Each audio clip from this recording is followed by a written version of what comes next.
Okey, Assalamualaikum warahmatullahi wabarakatuh. Dan salam Malaysia Madani. Okey, jom ke Expo Institusi Pendidikan TVET KKDW bagi tahun 2025 pada 10 hingga 12 September 2025 dari jam 9 pagi hingga 6 petang bertempat di Ipoh Convention Center ICC, Ipoh, Perak. Pelbagai acara menarik, antaranya peluang pengajian TVET, peluang pekerjaan, pameran dan demonstrasi, pertandingan kreativiti dan inovasi, pertandingan kemahiran, tekno-usahawan dan pameran industri, pertandingan operasi drone dan banyak tekno-usahawan dan pameran industri, pertandingan operasi drone dan banyak lagi. TVET at KKDW, pilihan kemahiran anda. Saya Muhammad Syakir Hakimi bin Farizan, moderator bagi webinar kali ini. Dan hari ini kami bawakan kepada anda sesi webinar yang bertajuk dengan tajuk perbincangan iaitu kerjaya beliau dalam industri mekanikal dan pembuatan. Hari ini kita bersama panel yang figura-figura hebat dalam bidang kita, bidang TVET, iaitu saya memperkenalkan panel kita yang pertama iaitu Meja Bersekutu Pertahanan Awam Cik Ridwan bin Muhammad Isa, Pengarah Kolej Kedah. Assalamualaikum tuan. Assalamualaikum. Sihat tuan? Alhamdulillah.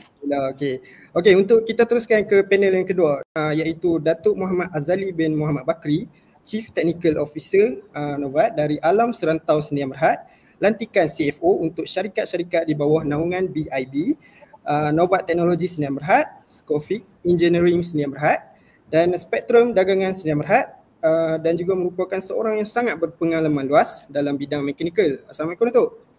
Waalaikumsalam warahmatullahi wabarakatuh. Datuk sihat Datuk? Alhamdulillah sihat. Alhamdulillah, bagus. Okey. Untuk panel kita yang ketiga, okey, kita bersama dengan Encik Abdul Rashid bin Abdul Jalil, okey, pengurus servis dan meta dari Hong Leong Yamaha Motor Sedia Berhad. Okey, Assalamualaikum tuan. Tuan Abdul Rashid. Waalaikumsalam. Salam. Okay, sihat tuan? Alhamdulillah sihat. Alhamdulillah. Okey. Tuan Abdul Rashid berpengalaman luas dalam bidang teknologi motosikal dan kini sedang berkhidmat dengan Hong Leong Yamaha Motor, betul? Betul. Tuan? Betul. Okey. Hari ini kita akan berbincang mengenai topik yang sangat penting iaitu kerjaya beliau dalam industri mekanikal dan pembuatan. Okey, topik ini bukan sahaja relevan dengan perkembangan industri negara, malah turut menyentuh soal masa depan beliau. Okey, sebagai pemangkin utama kepada daya saing Malaysia di peringkat global. Okey, saya ingin merakamkan setinggi-tinggi penghargaan kepada ketiga-tiga panel jemputan kita kerana sudi meluangkan masa dan berkongsi pandangan serta pengalaman berharga bersama kita hari ini. Okey, saya ingin meneruskan ke agenda utama kita iaitu soalan-soalan lah mengenai webinar kita pada hari ini. Okey, mungkin kita boleh mulakan dahulu dengan Tuan Meja Bersekutu Pertahanan Awam Cik Ridwan bin Muhammad Isa, Pengarah Kolej Kedah. Okey tuan, apabila kita bercakap tentang sektor mekanikal dan pembuatan, kita sebenarnya sedang membicarakan tentang sebuah ekosistem besar yang bukan sahaja merangkumi pengeluaran produk tetapi juga inovasi dan teknologi, adaptasi digitalisasi serta keberkesanan tenaga kerja mahir yang lahir daripada institusi pendidikan dan latihan teknikal. Okey, justru soalan yang saya ingin ajukan berdasarkan pengamatan serta pengalaman luas tuan dalam TVET, dalam menguruskan institusi TVET, boleh tuan kongsikan tentang landscape industri mekanikal dan pembuatan di Malaysia pada hari ini. Silakan tuan. Okey, Assalamualaikum warahmatullahi wabarakatuh. Terima kasih moderator kita Cik Muhammad Syakir Hakimi. Selamat petang tuan-tuan dan puan.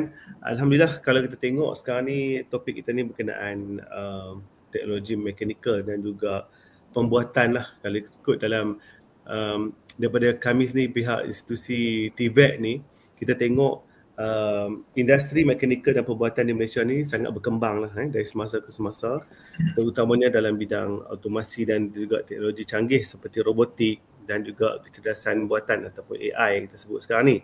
So jadi sebenarnya benda ni memberi peluang ataupun membuka ruang yang besar lah kepada kita punya remaja ataupun belia-belia yang belajar dalam bidang TVET untuk mengupdatekan lagi skill dia orang dalam bidang kemahiran ni dalam bidang otomasi dan juga pembuatan. Dan juga kalau kita tengok walaupun masih lagi canggih kecanggihan yang ada sekarang ni, dari segi kemahiran tradisional tu masih lagi diperlukan, terutamanya melibatkan penyelenggaraan yang memerlukan tenaga manusia itu sendiri dalam bidang mekanikal dan reka bentuk. Kalau kita tengok peranan industri mekanikal dan pembuatan dalam ekonomi ni, industri pembuatan ni merupakan antara penyumbang terbesar dalam KDNK sektor pengindustrian di Malaysia, lebih daripada 20%, dan juga sub-sektor utama elektrik, elektronik, A&E, otomotif, fabrikasi logam, peralatan industri serta mesin mekanikal antara yang penyumbang besar. So dia menyediakan juga puluhan ribu, kalau kita tengokkan dekat Malaysia ni, banyak lagi tenaga mahir yang diperlukan yang masih lagi perlu dalam bidang industri dan juga khususnya dalam bidang teknikal, juruteknik, jurutera dan pengurusan operasi. Jadi peranan institusi TVET ni lah untuk memastikan ni kita kena keluarkan lebih ramai remaja untuk mengisi kekosongan-kekosongan dalam bidang mekanikal ini. Dan juga kita tengok kita tak terlepas juga kalau tengok dari segi peralihan ke arah industri 4.0 ni kan, dah lama sebut IR 4.0 ni. Banyak kilang kalau kita tengok syarikat tempatan sudah mula mengintegrasikan lah antara otomasi, robotik, kecerdasan buatan yang saya sebut tadi yang melibatkan AI, IoT dan juga sistem digital. So dia orang dah integrate semua ni untuk memudahkan lagi pekerjaan dalam bidang 4.0 ni. Teknologi seperti CNC, machine additive manufacturing, 3D painting dan juga smart factory semakin digunakan.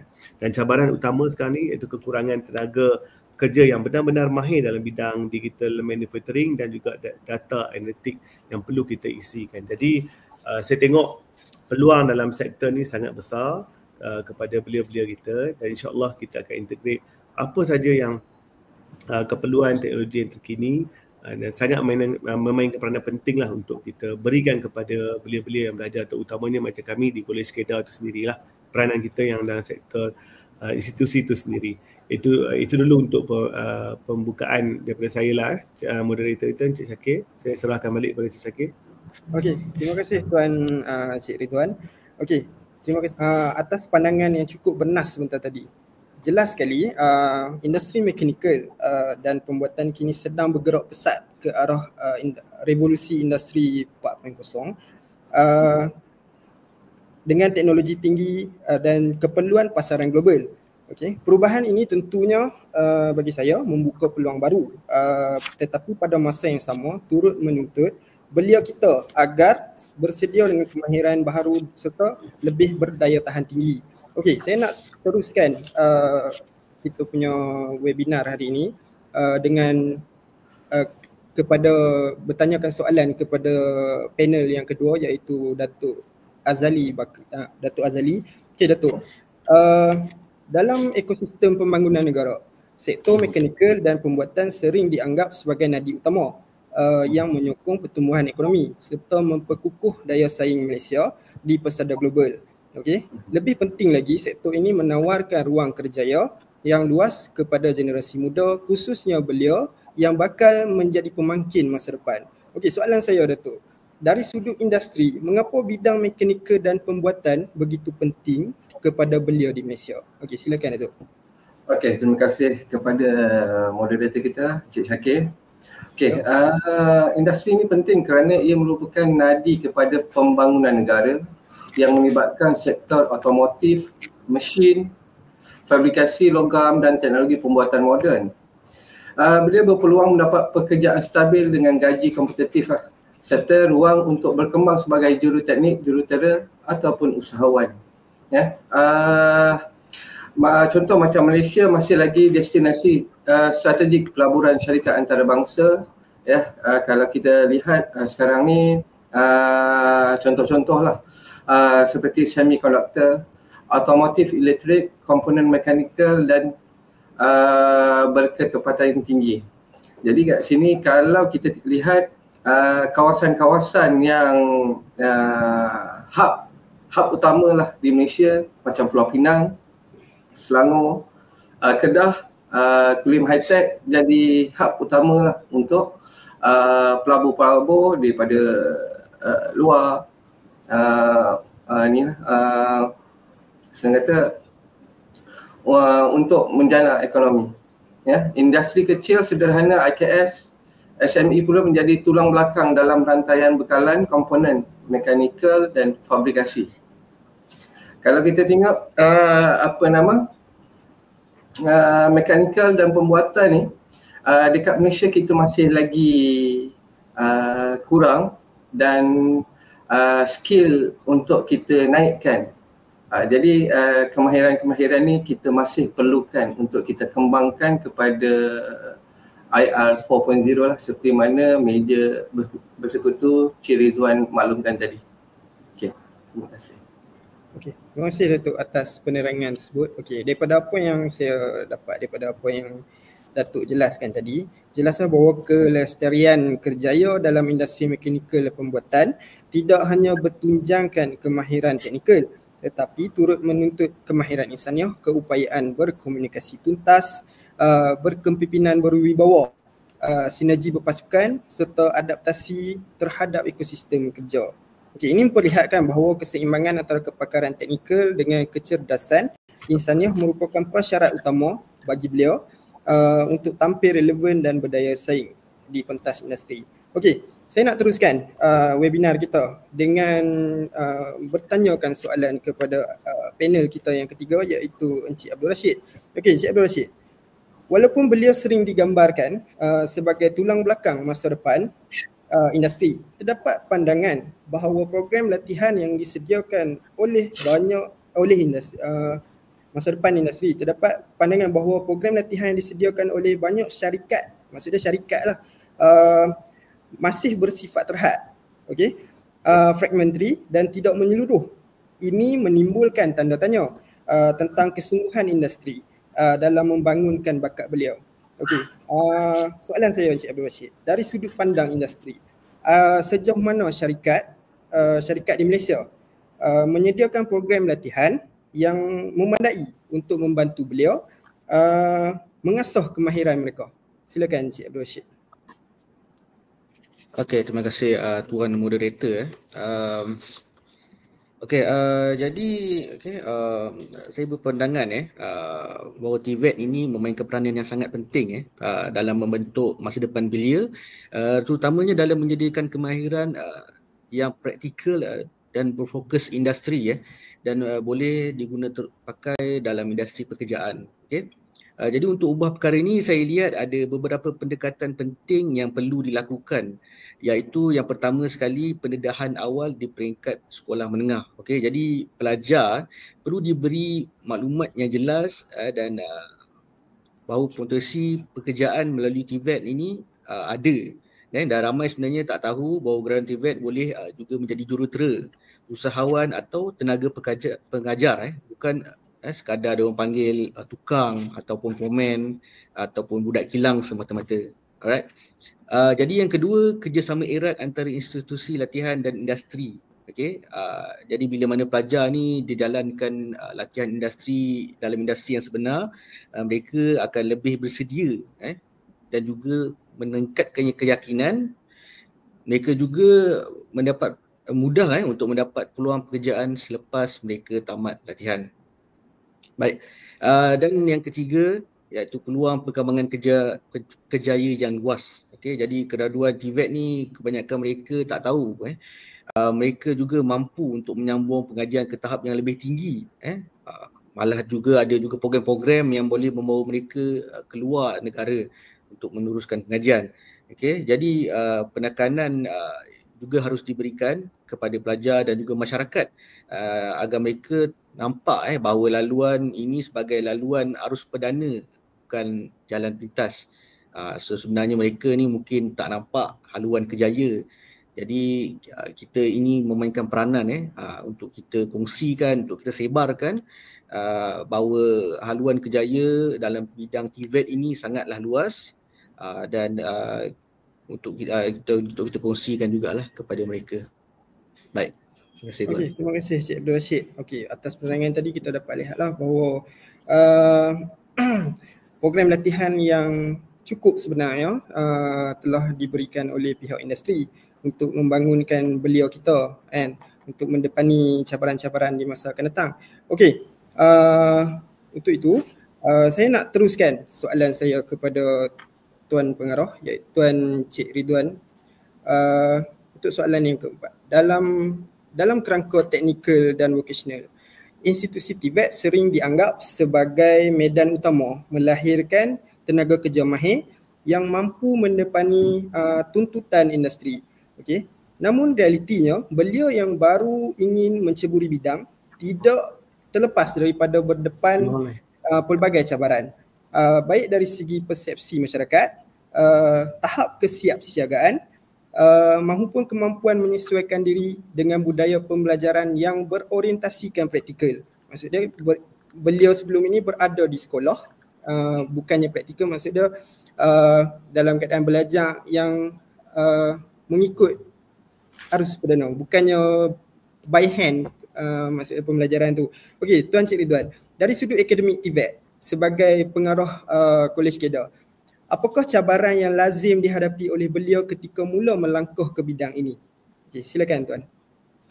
Okey, terima kasih kepada moderator, Cik Syakir. So kalau kita tengok dalam bidang TVET lah, cabaran untuk institusi TVET itu sendiri dan juga persiapan beliau itu sendiri untuk orang kata menjadi part of team dalam institusi TVET tu. Jadi dalam pertama sekali pelajar-pelajar tu kalau kita tengoklah mungkin sebelum ni dengan teori. So banyakkan sekarang kita akan lebihkan dengan practical. Lebih kurang, kalau dekat Kolej Kedah lebih kurang 70% kita more to practical. Jadi apa yang pelajar tu kita tengok kurang daripada pendedahan kepada mesin ataupun kepada satu-satu benda yang simulator yang sebenar dalam bidang industri. Tapi bila masuk ke institusi TVET ni kita lebih pada practical dan hands on kepada peralatan ataupun sistem pengeluaran moden dalam bidang industri itu sendiri. Kita buat pengenalan kepada pelajar itu sendiri secara real ataupun praktikal secara real. So yang kedua saya tengok untuk institusi TVET itu juga, yang mana masih lagi orang kata kalau kita tak bergerak seiring dengan industri, macam saya sebut tadi AI, IoT dan sebagainya menuju ke negara maju ni, kalau kita masih lagi mengekalkan missionary ataupun sistem pembelajaran yang secara tradisional ataupun tak nak berubah, itu satu benda yang besar lah. Maksudnya benda yang besar sangat perlu kita fikirkan untuk kita buat perubahan supaya kita tidak ketinggalan.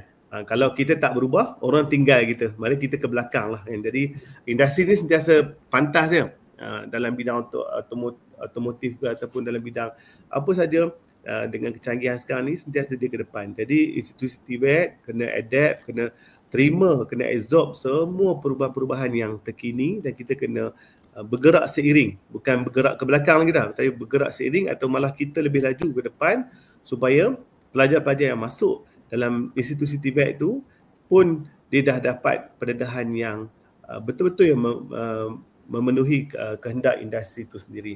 Dan juga yang salah satu kemahiran kita dah bagi, orang kata apa, dalam teknologi pun kita dah bagi apa yang secara praktikal kita dah buat, tapi yang salah satu penting pada pelajar tu dalam bidang soft skill. Tadi hard skill, tapi soft skill pun sekarang ni penting. Jadi pelajar-pelajar yang keluar sekarang ni bukan hanya pandai mekanik motosikal ataupun hanya pandai welding ataupun dan sebagainya lah, tapi tak ada soft skill, iaitu dalam bidang cara nak bekerja dalam teamwork, macam mana nak critical thinking, macam mana dari segi disiplin dan juga kepimpinan.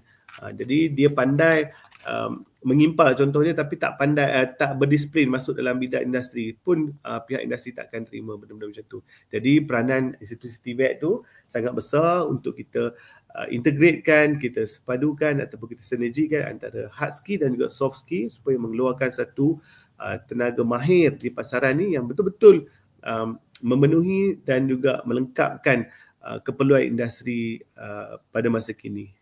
Itu saja. Terima kasih. Okay, terima kasih Tuan Cik Ridwan. Okey, daripada apa yang Tuan sebut tadi, saya pada hakikatnya betul, saya nampak cabaran yang paling dominan bagi beliau ketika menjejakkan kaki ke bidang ni ialah persepsi yang masih membataskan serta tuntutan adaptasi kemajuan teknologi yang semakin lama semakin pesat. So saya nak teruskan lagi soalan kepada panel kita yang seterusnya, iaitu Datuk Azali.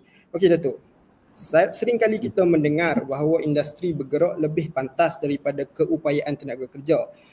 Untuk menyesuaikan diri, maka timbul persoalan besar. Adakah belia kita benar-benar bersedia atau mereka masih jauh ketinggalan? Okey, untuk soalan saya, Datuk, dari sudut pandang industri, bagaimana beliau boleh mempersiapkan diri untuk menghadapi cabaran ini dan apakah kemahiran praktikal yang amat diperlukan ketika ini? Silakan Datuk. Okey, terima kasih.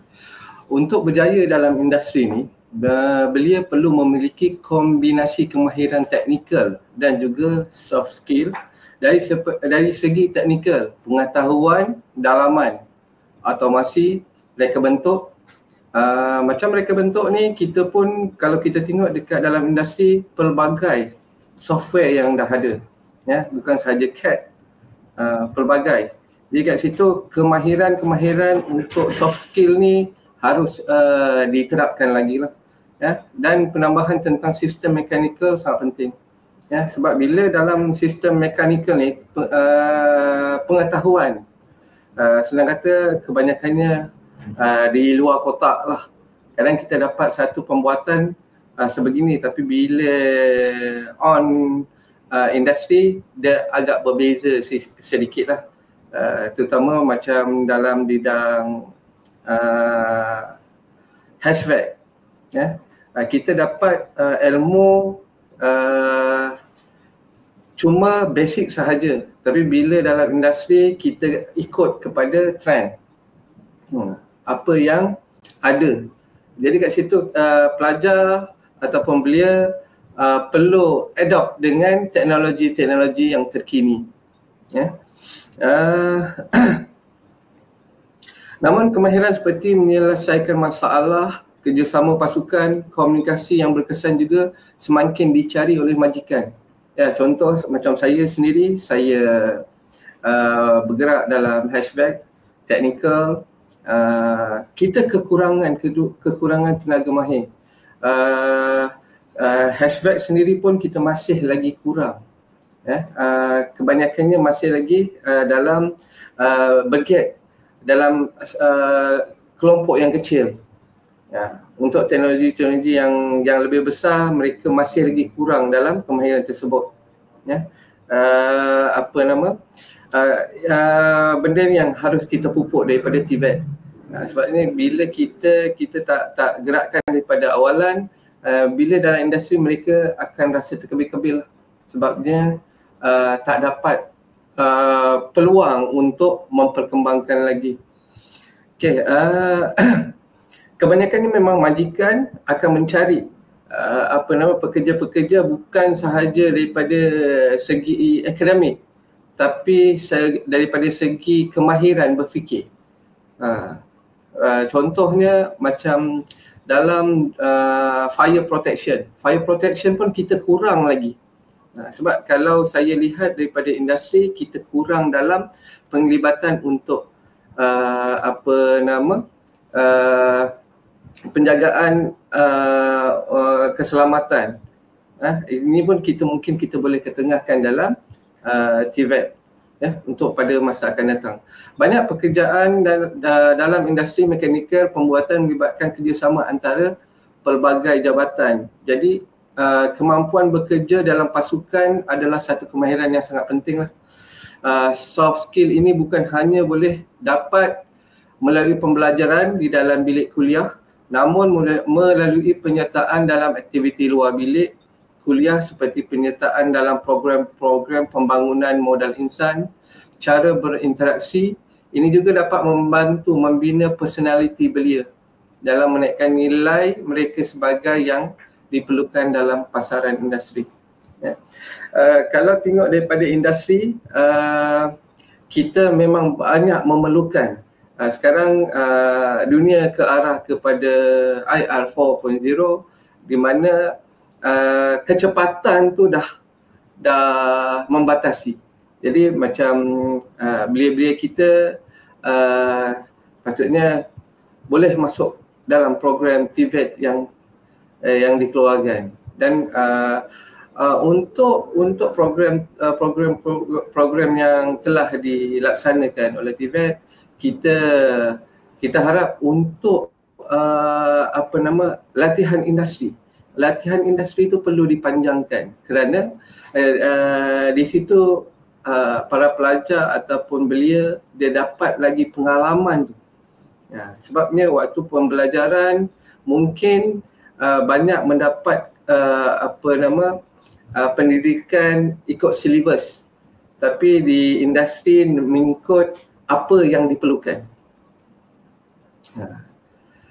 Itu saja daripada saya. Okey Datuk, terima kasih Datuk. Okey, saya bersetuju dengan apa yang Datuk bicarakan. Untuk mendapat kelestarian kejayaan dalam industri ini tidak sekadar hanya bergantung pada kepakaran teknikal saja, tapi turut memerlukan kemahiran interpersonal yang halus seperti komunikasi berkesan, kepimpinan dan sinergi berpasukan. Seperti Datuk sebutkan juga tadi, dalam hal ini boleh kita temui ataupun kita boleh perbaiki dengan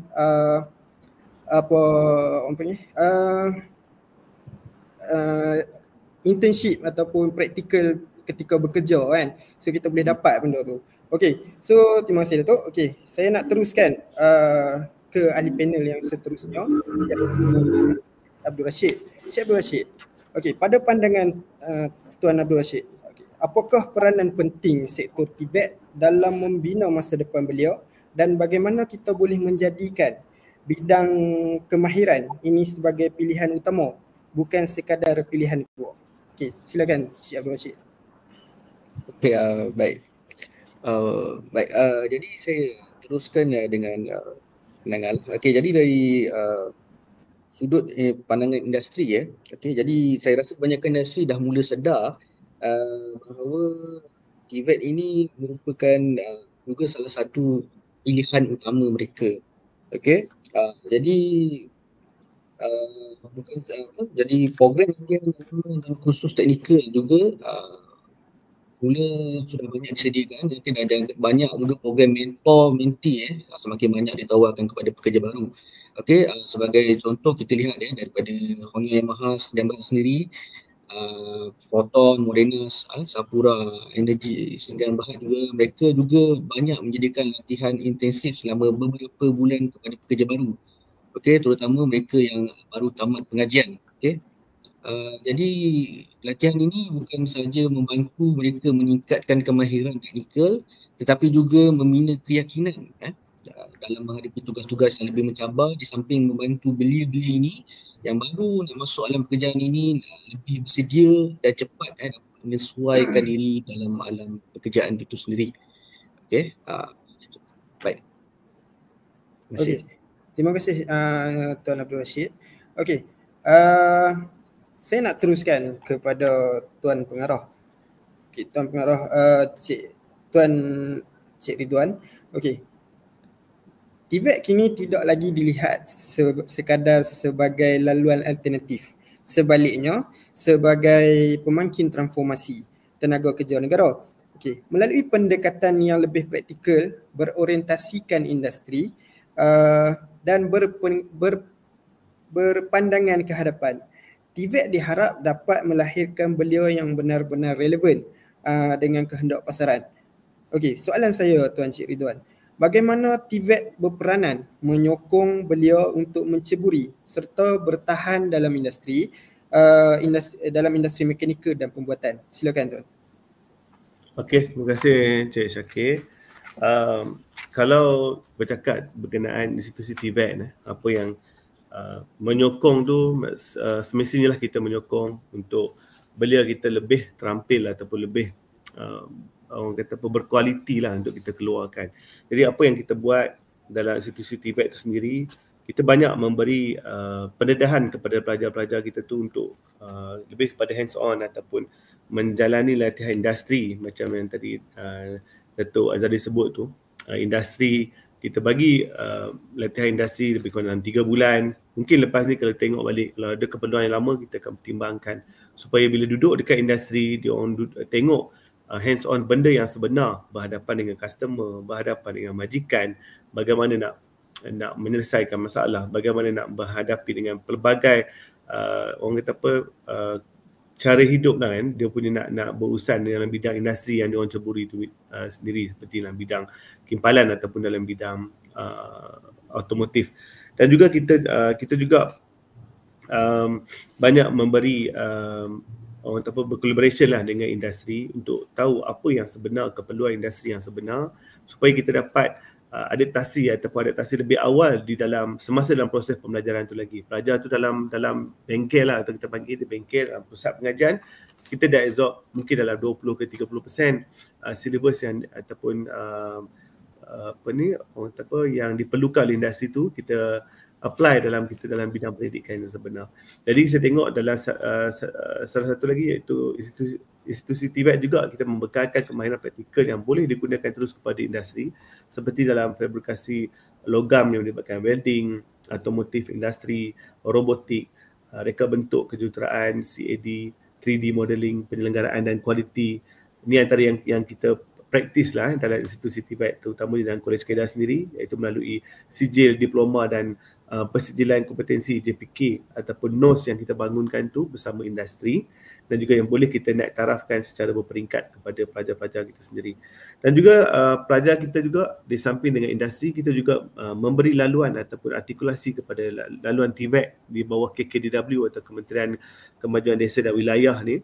Kita juga buat laluan TVET ataupun laluan artikulasi. Pelajar-pelajar kita yang habis belajar kat Kolej Kedah boleh sambung ke yang paling tinggi adalah UniKL ataupun laluan kita yang tertinggi untuk degree ataupun master dalam bidang UniKL. Itu adalah satu laluan untuk dia sambung di tahap yang lebih tinggi lagi lah dalam bidang TVET. Okey, graduan TVET dalam mekanika dan pembuatan kita tengok sangat-sangat diperlukan dalam bidang industri, malah kurang lagi, malah diperlukan lagi. Kalau di Kolej Kedah tu kadang kita bawa keluar 50 pelajar tapi tak cukup, industri kita nak lebih lagi yang diperlukan. Di situ pun kita boleh nampak apa yang kita bincang industri memang sangat diperlukan dalam bidang kemahiran ni, terutama dalam bidang mekanika dan pembuatan. Dan macam saya sebut tadi, TVET kita dengan dasar TVET Negara 2030 yang pihak kerajaan sendiri mengharapkan lebih banyak belia-belia yang berkemahiran dikeluarkan ataupun kita producekan kepada pasaran, yang sememangnya macam saya sebut tadi masih lagi perlu mengisi kekosongan dalam industri. Jadi itulah peranan kita, dan juga segala bentuk yang perubahan seperti Internet of Things, IoT, Big Data, Analytic, robotik, sekarang dengan robotik dengan AI, dan juga pembuatan pintar, smart manufacturing yang perlu kita terapkan dalam sistem pembelajaran. Dan juga itu salah satu sokongan lah ataupun yang perubahan yang kita buat dalam bidang institusi TVET itu untuk menyokong pelajar dan juga industri yang di luar sana, insyaAllah. Itu saja Cik Syakir yang saya boleh kongsi. Okay, terima kasih Tuan Cik Ridwan atas penerangan sebentar tadi. Okay, saya nak teruskan kepada soalan panel kita yang seterusnya, iaitu Datuk. Datuk, pada hemat Datuk, apakah kelemahan graduan TVET yang kerap dibangkitkan oleh pihak industri dan di mana ruang yang boleh diperkasakan lagi? Okey, silakan Datuk. Okey, terima kasih. Antara kelemahan graduan TVET yang sering dibangkitkan oleh industri yang boleh ditambah baikkan dan seperti kemahiran insaniah, soft skill, masih lagi kurang mantap, iaitu lebah daripada segi komunikasi, keyakinan diri, kepimpinan dan kerja dalam berpasukan. Mungkin kat sini kalau kita lihat mereka masih lagi orang kata bila keluar masih lagi nak berkumpul antara satu sama lain. Contohnya macam untuk pergi ke OJT ataupun latihan industri. Kalau tak ada kawan, dia masih lagi tak boleh nak independen. Ini kita kena pupuk sikit lah. Kebanyakannya sekarang yang saya lihat masih lagi perlukan kawan untuk buat pelaksanaan. Jadi kat situ keyakinan masih lagi kurang. Mungkin kita boleh pupuk akan datang. Yang keduanya sukar menyesuaikan diri dalam persekitaran kerja sebenar. Sebab mungkin baru keluar ataupun masih lagi muda, jadi dia masih lagi berpaut antara satu sama lain. Jadi kat sini mungkin untuk motivation akan datang kita boleh terapkan dalam pemangkin sahsiah diri itu sendiri. Yang keduanya penguasaan bahasa Inggeris dan ICT. Ramai graduan TVET kurang fasih berbahasa Inggeris sedangkan industri kini global. Jadi kalau boleh kita untuk pengetahuan berbahasa ni bukan sekadar satu bahasa yang kita faham, lebih daripada 2 ke 3 bahasa amat lebih baik. Penggunaan perisian teknikal data digital ataupun automasi kadang-kadang masih terhad. Mungkin dalam TVET kita masih ikut pengkhususan software yang mungkin pada ketika sekarang ini untuk pembelajaran untuk pendigitalan masih lagi ni, sedangkan industri dia akan update ikut masa ke semasa. Seterusnya pemikiran kritis dan penyelesaian masalah. Ada graduan cenderung bergantung pada arahan. Jadi bila arahan tu kurang, dia pun tak boleh nak fikir seterusnya. Dia kurang inisiatif untuk mencari penyelesaian kreatif. Contoh dalam troubleshooting. Sebab tak semua orang boleh buat troubleshoot. Jadi kemahiran itu lebih penting, lebih tinggi. Jadi kalau lepasan TVET ataupun pelajar daripada TVET dapat menyelesaikan dalam troubleshoot ataupun mencari masalah, itu memang demand akan tinggi. Contohnya macam saya sendiri, saya akan akan tangkap pekerja pelajar yang boleh buat, dan kita akan ambil dan mungkin untuk dia punya sistem penggajian pun akan lebih tinggi daripada yang lain. Yang keduanya tidak biasa dengan pendekatan problem based ataupun project based learning. Ini pun sama. Jadi kebanyakannya pengalaman-pengetahuan tu masih lagi kurang. Yang seterusnya pengetahuan teori dan amali. Kadang-kadang kemahiran praktikal kuat tapi kefahaman teori asas agak lemah sikit. Kalau kita tengok praktikal, dia boleh buat pelaksanaan tugasan, tapi kefahaman dalam sistem tersebut dia masih lagi lemah. Sebab itulah kadang kalau saya dalam grup saya, bila mana saya minta mereka faham dulu berkenaan dengan sistem, apa yang you buat, apa sebenar yang permasalahan ini berlaku, macam mana sistem ini tak berfungsi. Kalau kita tak faham berkenaan dengan base, jadi kita tak boleh nak selesaikan permasalahan tersebut. Ini masih lagi lemah lah. Yang seterusnya menyekarkan bilangan perlu menyesuaikan diri dengan teknologi baru.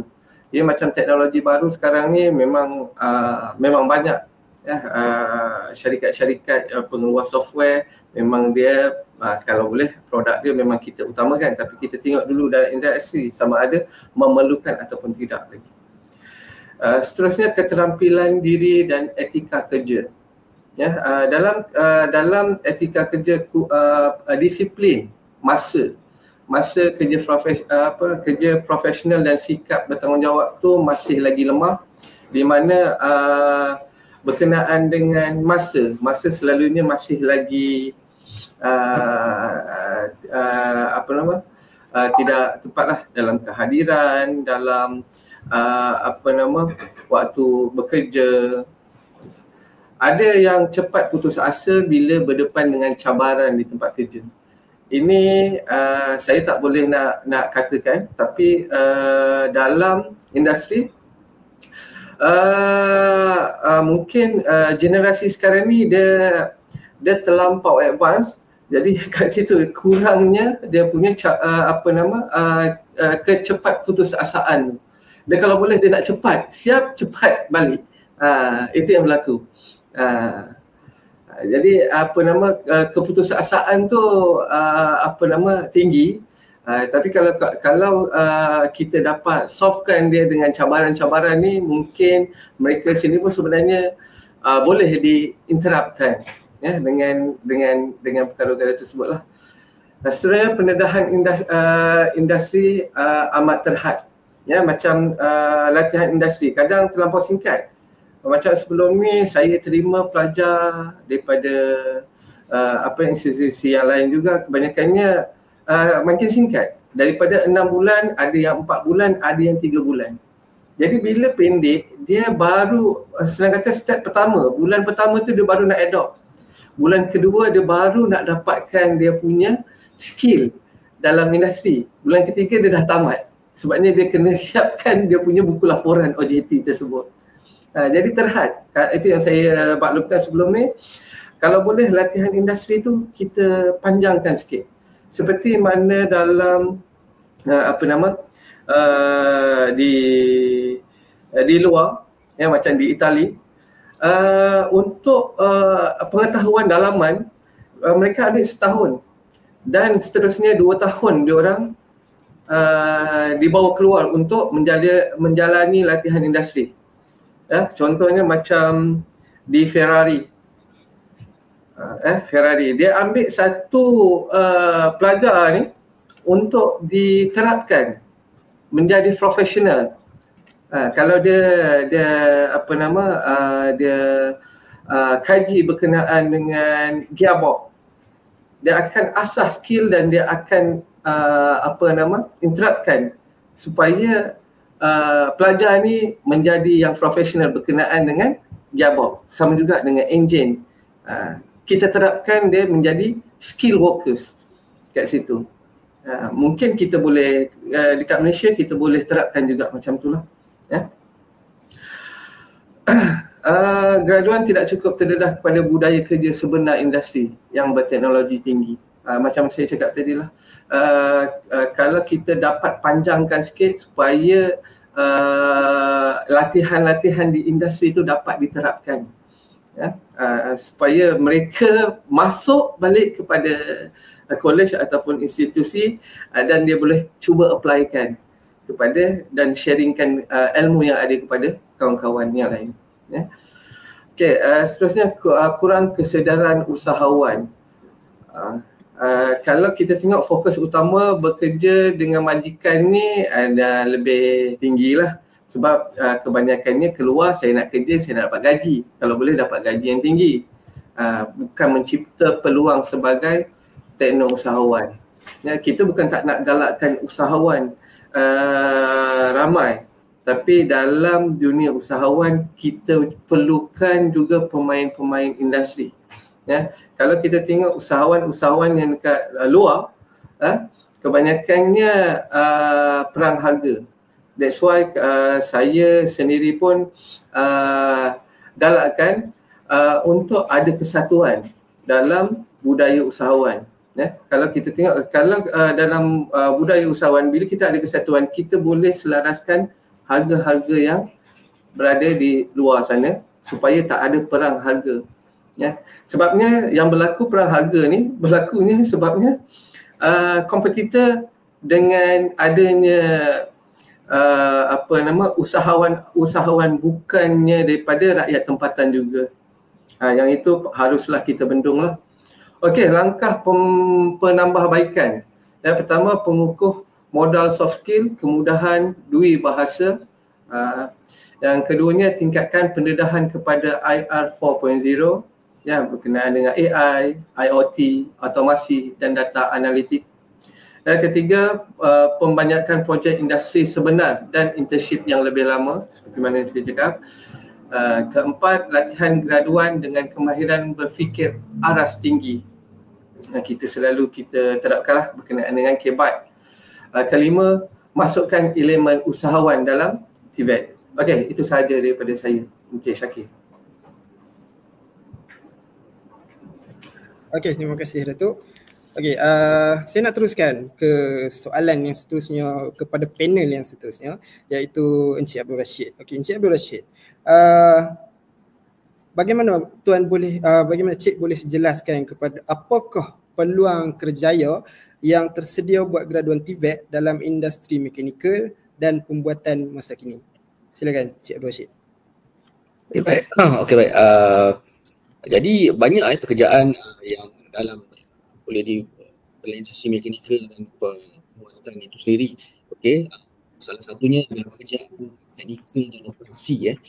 Mungkin dulu teknik, operating machine, welding dan maintenance technician. Okey, yang keduanya adalah teknikal atau penyelidik yang mana melibatkan movement ataupun CAD designer, supervisor kilang ataupun mereka yang terlibat dalam quality control. Okey. Yang ketiga adalah industri otomasi ataupun IR 4.0 yang mana melibatkan automation technician, mereka yang terlibat dalam mechatronics, robotics dan juga adaptive manufacturing ataupun 3D printing technician. Dan yang keempat adalah yang mereka yang terlibat dalam penyelenggaraan atau perkhidmatan sokongan. Dan ini mereka yang bekerja di lapangan, sama ada technician atau plant executive dan juga teknisi support engineer. Yang kelima, bidang usahawan. Yang ini sangat luas lah. Mereka yang berniaga, yang membuat perniagaan kecil-kecilan, welding, fabrication, dan juga perkhidmatan servis yang lain. Juga perkhidmatan perundingan. Yang keenam pula adalah kerjaya dalam industri yang spesifik, contoh otomotif, motosikal, menjalankan servis, dan industri minyak ataupun petrokimia, juru teknik, dan mereka juga menggunakan perkhidmatan tenaga di utility, juga industri elektronik dan semiconductor dan aerospace. Yang terakhir, peluang global. Kalau kita lihat pelajar-pelajar TVET ini juga mendapat permintaan yang tinggi daripada Timur Tengah, Jepun, Korea, Jerman dan berbagai negara lagi, terutama dalam mekanikal, kimpalan otomasi dan penyelenggaraan. Kerana kalau kita lihat sebenarnya standard TVET Malaysia, MKF dan NOS JPK diterima dalam banyak negara.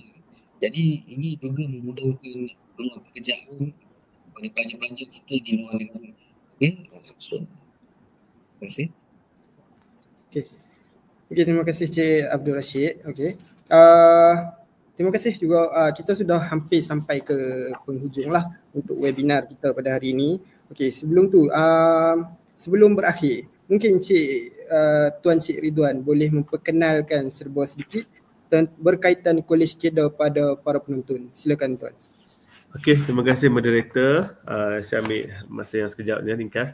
Untuk Kolej Kedah ni, untuk makluman semua, salah satunya di negeri Kedah, di bawah Kementerian Kemajuan Desa dan Wilayah. Kita dikawasi oleh Lembaga Kemajuan Wilayah Kedah. Kita dah bertapak di negeri Kedah lebih kurang dalam 36 tahun, bermula daripada tahun 89. So program yang kita tawarkan ni, kita pernah dapat pengiktirafan daripada Jabatan Pembangunan Kemahiran JPK dan Suruhanjaya Tenaga ST, iaitu dalam bidang diploma bagi hatchback, penunjuk bekuan dan penyelamat udara, dan teknologi motosikal bagi tahap 3, teknologi elektrik SKM tahap 3, teknologi fabrik diploma tahap 4 dan juga SKM, teknologi kimpalan dalam tahap 3, teknologi otomotif tahap 3 dan juga kulineri, masakan, semua 7 bidang. So insyaAllah kita sentiasa membuat pengambilan bagi yang pengambilan terdekat dalam bulan Januari. So dalam masa kita boleh mohon dalam UP_TVET, iaitu satu Malaysia. Semua orang boleh mohon untuk memasuki Kolej Kedah insyaAllah. Dan juga kita ada sempena dengan Expo TVET at KKDW di Ipoh Convention Center ICC Ipoh pada 10 hingga 11 Oktober. Kita ada di sana, pihak industri pun ada di sana. Kita buka booth dan boleh datang ramai-ramai untuk kita menyantuni tuan-tuan dan puan-puan, kita boleh terangkan lebih lanjut apa itu peranan Kementerian Kebajikan Desa dan Wilayah dalam bidang TVET, industri ada kat sana, dan insyaAllah College Kedah akan kita buka booth untuk berurusan dengan para belia dan juga ibu bapa dekat sana. Itu saja Cik Syakir, terima kasih. Okey, terima kasih Tuan Cik Ridwan, pengarah College Kedah. Baik, alhamdulillah. Terima kasih kepada Meja Bersekutu Pertahanan Awam Cik Ridwan bin Muhammad Isa, pengarah College Kedah, Datuk Muhammad Azali bin Muhammad Bakri dan Encik Abdul Rashid bin Abdul Jalil atas perkongsian dan juga nasihat yang sangat berguna pada para penonton, terutama para belia yang menonton webinar kita pada hari ini.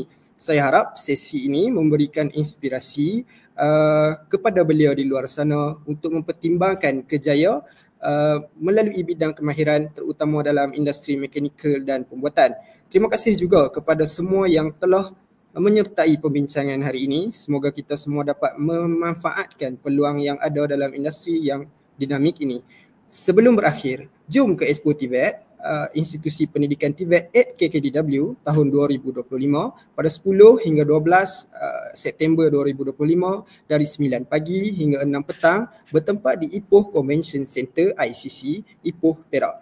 Pelbagai acara menarik antaranya peluang pengajian TVET, peluang pekerjaan, pameran dan demonstrasi, pertandingan kreativiti dan inovasi, pertandingan kemahiran, tekno-usahawan dan pameran industri, pertandingan operasi drone dan banyak lagi. Ayuh ramai-ramai ke institusi pendidikan TVET at KKDW, pilihan kemahiran anda. Saya Muhammad Syakir Hakimi bin Farizan ingin memohon mengundur diri. Assalamualaikum warahmatullahi wabarakatuh. Sekian, terima kasih. Assalamualaikum.